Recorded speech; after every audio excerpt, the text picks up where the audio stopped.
வணக்கம் வாங்க, நான் உங்கள் தோழி பிரியா ரமேஷ். இன்றைக்கி என்ன பார்க்க போகிறோம்? சிதம்பரம் கத்திரிக்காய் கோஸ்து தாங்க பார்க்க போகிறோம். சிதம்பரம் ரகசியம் மட்டும் இல்லை, சிதம்பரம் கத்திரிக்காய் கோஸ்தும் பயங்கர ஃபேமஸ்ஸு. இது பார்த்திங்கன்னா இட்லி, தோசை, பொங்கலுக்கு செம சூப்பராக அட்டகாசமாக இருக்கும். வாங்க எப்படி செய்யலாம் அப்படிங்கிறத பார்க்கலாம். கடாயில் தேவையான அளவுக்கு நல்லெண்ணெய் விட, நல்லெண்ணெயில் சமைச்சா தான் செம சூப்பராக டேஸ்ட்டாக இருக்கும். மல்லி 2 ஸ்பூன், கடலைப்பருப்பு 1 ஸ்பூன். இது ரெண்டுத்தையுமே நல்லா வறுத்துக்கணும் மிதமான தீயில் வச்சு.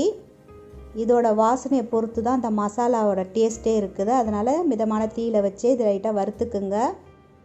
இதில் காஞ்ச மிளகாய் 4 சேர்க்குறேன் காரத்துக்கு. இதையும் வறுத்துக்குங்க. இந்த அளவுக்கு இருந்தால் போதும்.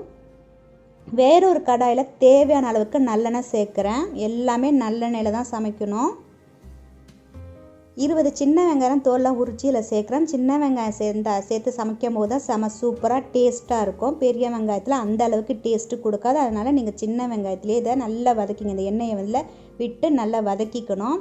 கத்திரிக்காய் பார்த்திங்கன்னா 4 கத்திரிக்காய் எடுத்துருக்கேன் மீடியம் சைஸில். அதை இந்த மாதிரி கட் பண்ணிவிட்டு அதையும் இதில் சேர்க்குறேன். வெங்காயமும் கத்திரிக்காயும் நல்லா அந்த எண்ணெயில் வதங்கணும். தண்ணி சேர்க்கக்கூடாது.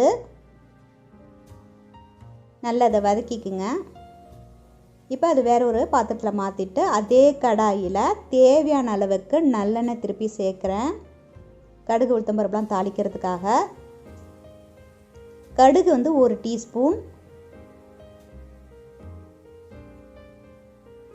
உளுத்தம்பருப்பு 1 டீஸ்பூன், கடலைப்பருப்பு 1 டீஸ்பூன், கருவேப்பிலை கொஞ்சம், காஞ்ச மிளகாய் இதில் சேர்க்கணும். நீங்கள் 2 சேம்பை பிச்சு இந்தமாரி போட்டுக்குங்க. இப்போ இது எல்லாத்தையும் சேர்த்து வதக்கிக்குங்க. மிதமான தீயிலே இருக்கட்டும். இப்போ நம்ம அரைச்சி வச்சுருக்கோம் இல்லையா கத்திரிக்காய் வெங்காயம், ரொம்ப ஸ்மூத்தாக அரைக்காமல் ரஃப்பாக அரைச்சி வச்சுக்கோங்க. அது இதில் நான் சேர்க்குறேன்.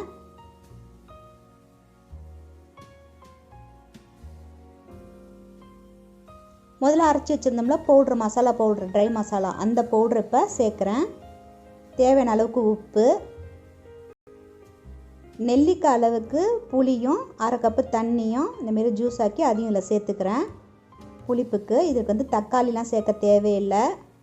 ரொம்ப சிம்பிளாக சூப்பராக டேஸ்ட்டாக இருக்கும். ரொம்ப அதிக இன்க்ரீடியன்ஸ்லாம் கிடையாது. ஃப்ரெஷ்ஷாக அரைச்சி செய்யும் போது செம சூப்பராக இருக்கும். அதனால தான் ஃப்ரெஷ்ஷாக நம்ம மசாலாலாம் அரைச்சிருக்கோம்.